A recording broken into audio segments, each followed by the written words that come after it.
And joining us now, we're going to talk about the sunflower industry. We have John Sandbakken, Executive Director of the National Sunflower Association, joining us here on the show today. John, great to have you with us. How are you, sir?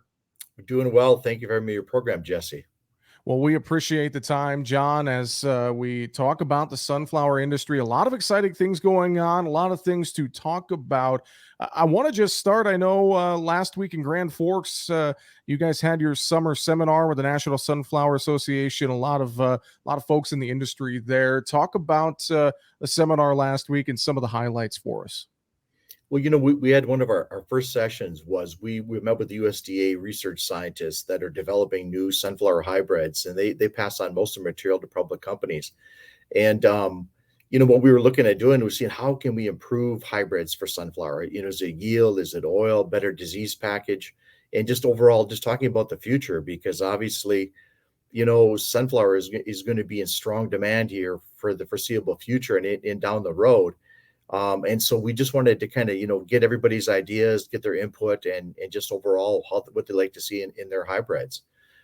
We also had a really good session with Mike Kruger. He talked about renewable diesel and what does that mean for the vegetable oil industry. And in Mike's presentation, and I know a lot of folks have heard about renewable diesel, but it's made from a 100% veg oil, a little bit different than biodiesel. That's a blend. And it's going to be just huge for the oil industry, whether you're sunflower, soybean, canola, flax, you name it.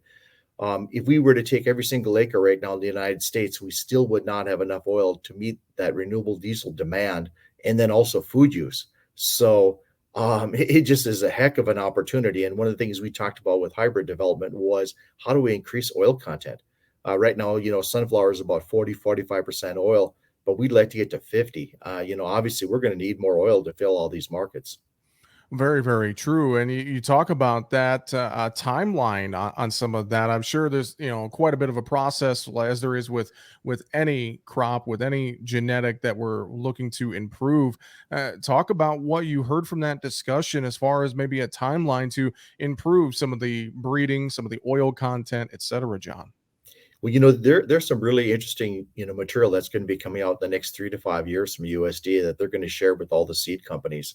I'm really excited about the work they're doing now, and we were just kind of getting an update on what they have done, and in the future, like I said, we definitely have got to increase yield. We definitely want to increase our oil content because with sunflower, 80% of the value of that seed that you sell to a processor comes from the oil that the price of the oil that you get. So just a key thing for us and something that, given the amount of oil that's going to be needed here just in the next 5 to 10 years for both food and diesel, we've got to ramp it up. Well, you talk about that demand, of course, a lot of talk surrounding, the US sunflower crop this season, just with all the issues in the Black Sea and Ukraine.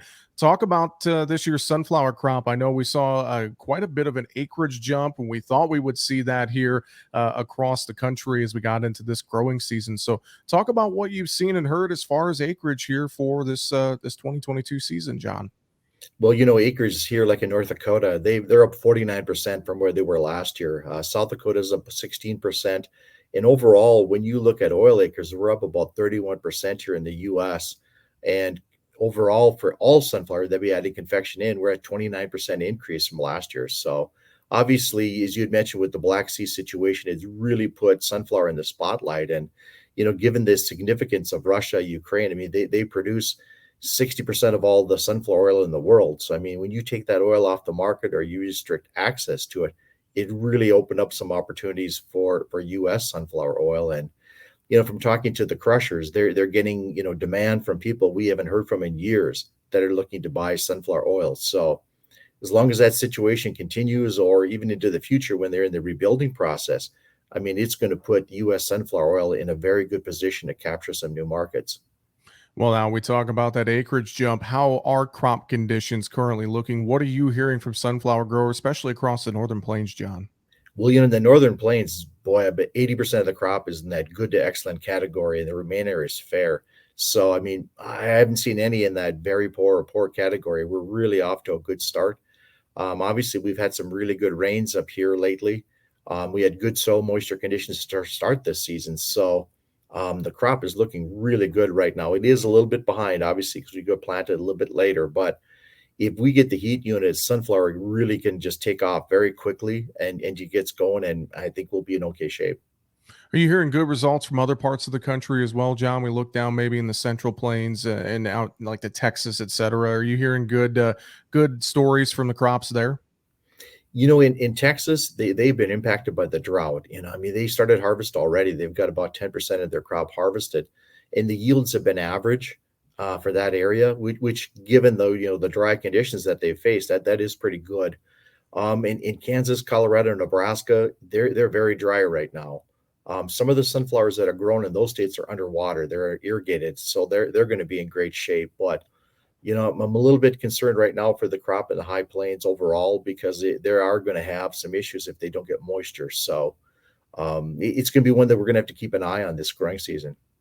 When we talk about the demand and we look at the crop, what about pricing, John? We've seen some pretty historic price levels here recently. We've also seen a bit of a market sell off recently. So, talk about where sunflower oil, where's everything sitting on the price front right now, John? Well, we broke our previous record highs back in April, toward the end of April, and when we topped out, we had $43 for oil sunflower, and new crop was at $35. So we were just way beyond anywhere else we had ever reached. And as you mentioned, the commodity sell off, it's something that the market is getting very skittish. They're worried about recession. They're worried about people, demand shifting. And so we have lost some traction, but we're still at historically high prices. We're still at $41 for old crop. We're at new crop, we're right on that $30 mark. So yes, we backed off some, but the sell-off, it was just unbelievable here the last couple of weeks. It definitely has been unbelievable. It's something to watch for sure. On top of that, we just had a grain stocks report from USDA, but I know with sunflowers, you look more, I believe it's the March and September report, don't you? Yes, that's the two reports that we're in. And when we looked at the March report, we were down from the previous year. Obviously, we had a smaller crop in 2021. And given the way it's being crushed right now or used in the bird food market, our stocks are going to be really tight when that September report comes out. I mean, a lot of seed is moved. A lot of producers took advantage of that 43-cent price and just really made some good profits. So it's one of the things I think a lot of seed's going to move here before harvest, and the industry is going to be really looking forward to that new crop coming in. John, we need to as well talk a little policy, farm bill upcoming. We're starting to have our meetings. We're starting to, look at rewriting that farm bill into 2023 from the Sunflower Association perspective, from sunflower growers perspective. What are some things that you're looking for in that next farm bill, John? Well, something that we as an industry are going to address are reference prices. Obviously, where we're at right now, those are established, 5 years ago. And, given where input costs are at today, I think we need to see an increase in reference prices. And I know other crops have talked about that also. And it's going to be one of our top priorities to make sure that sunflower producers are treated fairly and equitably with other crops. Crop insurance for us is just so vital. I mean, when you look at last year with the drought conditions that we had, I mean, it made a huge difference for everybody. And so we're always going to be defending crop insurance and looking for a way to try to enhance coverage, or is there a better way to do some coverage? I know there's been discussion of ad hoc disaster programs or having a permanent disaster program, but if you can strengthen crop insurance and make that a better product, that's probably the best disaster program that you can have. So it's going to be a big priority for us. And then also research. Obviously, as like I said, as we're trying to, enhance our genetics and getting a better hybrid out there for growers. And we definitely want to make sure that research is fully funded because that's our key to, to expand yields in the future. Fantastic. Well, John, if folks want to learn more about what's going on with the sunflower industry, want to stay up to date with things, I know they can go online, sunflowernsa.com, can't they? That's a great place to start. Definitely, anybody, if you're just a new grower, if you're somebody that's been in business for years, I mean, it's your best source of current information. We have daily market updates, production issues that are discussed, chemicals that are available for sunflower, and market information. And the all number one stop shop place for sunflower. Well, again, that website, sunflowernsa.com. With that, Executive Director of the National Sunflower Association, John Sandbakken, thank you for joining us today, sir. We'll talk to you again real soon. Thanks, Jesse, for having me on your program today.